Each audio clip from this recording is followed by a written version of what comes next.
था कि हर साल 2 करोड़ नौकरी आएंगी। हर साल 2 करोड़ से ज्यादा नौकरियां गई हैं, आई नहीं है। चाहे वो प्राइवेट प्लस गवर्नमेंट मिला के बात कर रहे हो, डाटा है ये। सभी बेरोजगार लोगों को नमस्कार। कोई पढ़ाई लिखाई पर बात होगी नहीं, क्योंकि पढ़ाई लिखाई करने से कोई फायदा गई है, आई नहीं है। चाहे वो प्राइवेट प्लस गवर्नमेंट मिला के बात कर रहे हो, डाटा है ये। सभी बेरोजगार लोगों को नमस्कार। कोई पढ़ाई लिखाई पर बात होगी नहीं, क्योंकि पढ़ाई लिखाई करने से कोई फायदा है नहीं। पढ़ाई लिखाई करा के ही क्या करेंगे जब आपको रोजी रोटी हो ही नहीं सकता आपके पढ़ाई लिखाई से।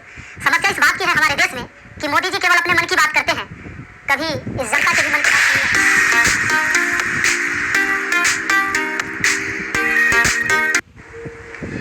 सभी बेरोजगार लोगों को नमस्कार। कोई पढ़ाई लिखाई पर बात होगी नहीं, क्योंकि पढ़ाई लिखाई करने से कोई फायदा है नहीं।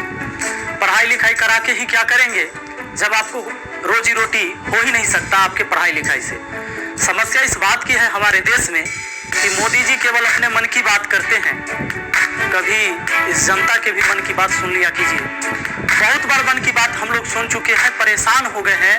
भैया बेरोजगारी इतनी बड़ी हो गई है, इतनी बड़ी हो गई, इतनी ज्यादा बेरोजगारी हो गई है कि जरा सोच के देखिए कि एक पढ़ा लिखा व्यक्ति जो ग्रुप डी के लिए, जो कि बीएससी कर चुका है, बीए कर चुका है, एमए कर चुका है, पीएचडी कर चुका है, ग्रुप डी के लिए फॉर्म भरता है और 2.5 करोड़ विद्यार्थी फॉर्म भरता है। भैया सोचने वाली बात है, मोदी जी 2.5 करोड़ जनसंख्या युवाओं का कम नहीं होता है। 2.5 करोड़ है तो उसके माँ बाप भी जोड़ लीजिए, भाई बहन जोड़ लीजिए, और वो युवा है तो उस पर उसके परिवार का निगाह टिका हुआ है, उससे एक आस जुड़ा हुआ है उस परिवार का। प्लीज आपसे हाथ जोड़कर विनती है हमारी। अब कहिएगा कि अब पगला काहे गया है, लोग कहेंगे, कुछ नेता लोग, वाह मोदी जी वाह। हम नौकरी की बात करते हैं तो कुछ लोग कहते हैं, गवर्नमेंट के सपोर्टर कहते हैं, ये साला नौकरी मांग रहा है, ये एंटी नेशनल है, अर्बन नक्सल, इससे हिंदू खतरे में, इसको जेल में डालो। भैया हम नौकरी मांग रहे, जो भी मुद्दे हैं आप करते रहो साइड बाई साइड, हम एंटी नेशनल नहीं है। राजद्रोह और देशद्रोह में बहुत फर्क होता है मेरे भाई। हमको नौकरी चाहिए। एक जो बेरोजगार युवा होता है उसकी बहुत छोटी सी दुनिया होती है, वो 1 लाख करोड़ 2 लाख करोड़ 3 लाख करोड़ के फंडे में नहीं घुसता। 35,000 40,000 रुपए उसके महीने की तनख्वाह आनी चाहिए, उसके घर में रोटी बननी चाहिए सामने से, है ना, आराम से। उसके पास इतने ही सपने होते हैं। इस सपनों को उससे छीनने की कोशिश मत करो भाई। और गवर्नमेंट ने अभी लॉलीपॉप दे दिया आपको सीटी का, कितनी भी अच्छी योजना सही, इसका कोई फायदा नहीं है। हमें सीटी नहीं चाहिए, हमें एक ऐसा कमीशन चाहिए जिससे एग्जाम जल्दी हो, 1 से 1.5 साल में सारी प्रक्रिया खत्म करके हमारे हाथ में नौकरी और तनख्वाह दे। हमें ऐसा कमीशन चाहिए। सीटी से बढ़िया ये होता कि जिन बच्चों का सीएचएसएल का पेपर अटका हुआ है, एनटीपीसी आरआरबी अटका हुआ है, एमटीएस अटका हुआ है, सीजल मेंस नहीं हो रहा टाइम से, आने वाले पेपरों का कुछ आता पता नहीं है, कि इन रुके हुए पेपर को जल्दी करा के बच्चों की ज्वाइनिंग दे। आपके पास पैसा नहीं है देने के लिए, तनख्वाह देने के लिए पैसा नहीं, तो साफ साफ बोल दो कि हम तो भिख मंगे, हमारे पास कुछ नहीं है तुम्हें देने के लिए। आप गवर्नमेंट जॉब खत्म कर दो, आप गवर्नमेंट जॉब खत्म कर दो, बाकी 2024 के चुनाव में हम लोग देख लेंगे, हम अपने हिसाब से देख लेंगे तुम्हें। फिर आप कुछ बोलते नहीं हो, सीधा सीधा सब छुपाए चले जा रहे हो। देखिए ये हर एक स्टूडेंट की लड़ाई है और आपको खुद ही लड़नी पड़ेगी। तो ये एक हैशटैग है ट्विटर पे, देखो हम भगत सिंह के जमाने से तो है नहीं कि हम सड़कों पे आके विद्रोह करेंगे, क्योंकि सड़कों पे आके विद्रोह करेंगे तो कूटे हम ही जाएंगे, हम लोग एंटी नेशनल, और हम लोगों के ऊपर उल्टे सीधे चार्ज लगेंगे। तो हम सोशल मीडिया में बहुत प्यार से और बहुत तमीज से अपनी बात रखेंगे। 1 सितंबर को 11 बजे से हम एक हैशटैग ट्रेंड करेंगे, hashtag SSC declare CGL result. जितने भी स्टूडेंट हैं, सारे के सारे स्टूडेंट, अगर 1 लाख ट्वीट होगा ना, पर डे 15 दिन तक ट्रेंड करेगा। और आप फेसबुक पे, सोशल मीडिया पे आप मेल करो एसएससी को, आप जो भी ऑर्गेनाइजेशन है आप उसको मेल करो अपने। लेकिन आने वाली जो जनरेशन है, आने वाली जो चीजें हैं, उनको भी हमें सुधारना है, उनको भी हमें बेटर बनाना है। बात सिर्फ इतनी नहीं है कि एसएससी ही नहीं, असली लड़ाई है रेलवे एनटीपीसी वालों की, जिन्हें पता ही नहीं कि एग्जाम होगा या नहीं होगा। दुख इस बात का है कि पिछले 2.5 साल से लगातार मैं क्लास ले रहा हूं, कितनी बार मैंने सिलेबस करा दिया, 50 से 60 हजार क्वेश्चन करा दिए, बच्चा एक सवाल पूछता है, सर एग्जाम कब होगा, सर कैसे तो जितने भी रेलवे वाले विद्यार्थी हैं मेरे, और जितने भी जिनको मैंने यार कितना रेलवे वालों को पढ़ाया है, कितना पढ़ाया है रेलवे वालों को, मैं आपसे एक ही चीज कहता हूं कि अब हिला डालो यार तुम लोग, अब बहुत हुआ सम्मान, ठीक है, अब तुम हिला डालो जो करना है। सबसे बड़ी ताकत हो तुम लोग, सबसे बड़ी ताकत। सिलेबस 5-6 बार पूरा करने के बाद अब ये डर लग रहा है तुम लोगों को कि इंग्लिश पढ़ना पड़ेगा।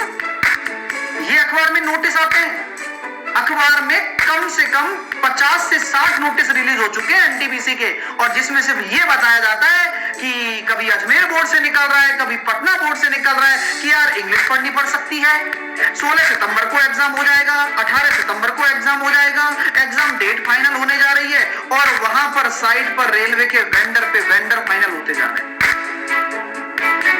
वेंडर पे वेंडर फाइनल होते जा रहे हैं। सबसे बड़ी विनती यही है, रिक्वेस्ट भी कर सकते हैं, समझा भी सकते हैं प्यार से भी और हर तरह से भी। मैं ये कहूंगा कि सरकार से हम रिक्वेस्ट कर रहे हैं, और सरकार से हम रिक्वेस्ट करके अगर सरकार नहीं सुनती है तो आपको पता है कि डिजिटल कैंपेनिंग बहुत बड़ी चीज है, आप इसका पूरा सहयोग दें और इसमें पूरा मिलकर साथ में आए। मैं तो मेरे साथी भाइयों से भी यही कहना चाहूंगा कि कंप्लीटली पूरा सहयोग दें। सरकार एग्जाम डेट तो फिक्स करे, स्टूडेंट को सिर्फ और सिर्फ गुमराह करने के अलावा और कोई चारा नहीं बचा है। 20 से 30 साल का युवा, 2.5 करोड़ बच्चों के भविष्य की तरफ तो देखो, कम से कम एटलीस्ट 20 से 30 साल। कहते हैं कि किसी भी देश के युवाओं में जितनी ताकत होती है उतना ही देश सक्षम बनता है।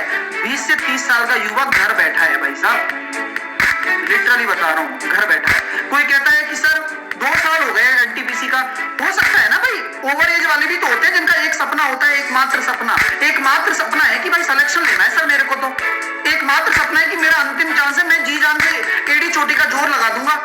आप बताओ सर कैसे पढ़ना है? हमने कहा कि भाई कोर्स लो, लेकिन उन्होंने लिया, एग्जाम ही नहीं हुआ, क्या करे? तो साथी पूरी यूट्यूब, सारी टीचर कम्युनिटी, सारे विद्यार्थी, सब तैयार करने वाले, तैयारी कराने वाले दोनों लोग जाग चुके हैं, और अब शुरू हो रहा है इस कुंभकर्ण, निकम्मी, लाचार, बेचारी सरकारी व्यवस्था के खिलाफ सत्याग्रह। वही सत्याग्रह जो महात्मा गांधी जी, भगत सिंह आदि ने अंग्रेजी व्यवस्था के खिलाफ किया था, ऐसा ही सत्याग्रह आज इस देश के हर एक उस युवा को करने की आवश्यकता है। हर एक युवा के परिवार वालों को करने की आवश्यकता है, और हर एक युवा को गाइड करने वाले उस टीचर को करने की आवश्यकता है जो इस देश में बदलाव की कोई भी एक किरण देखना चाहते हैं। अन्यथा ये जो दिन आज चल रहे हैं, इन दिन को याद करके आने वाले समय में हम सभी लोग रोया करेंगे कि जब हमें आवाज उठाने का समय था तो हम चुप बैठे, हम लोग शांत बैठे, और हम लोग ऐसे सुन्न पड़ गए इस सरकारी व्यवस्था के सामने।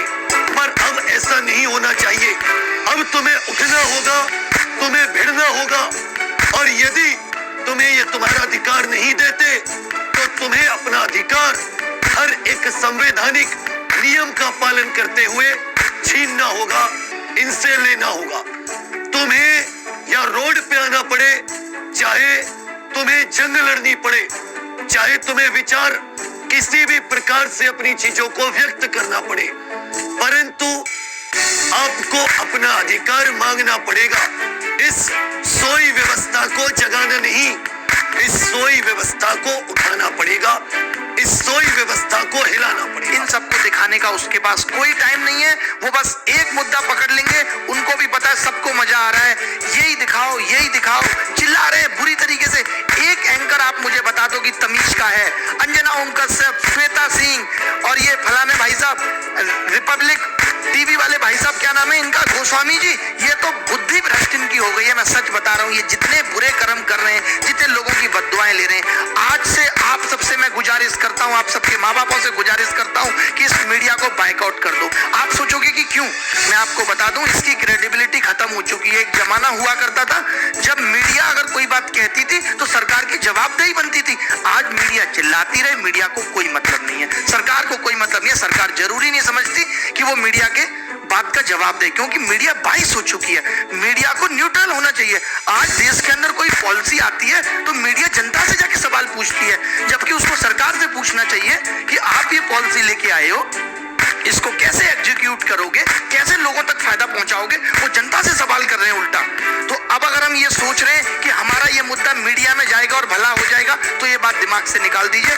मीडिया के सारे चैनल भी मिलके एक एक बार बोल देना 2-2 मिनट, तो भी कुछ नहीं होने वाला, क्योंकि सरकार के कान पे मीडिया की बातों की अब जू नहीं रेंगती। सरकार और मीडिया एक हो चुकी है।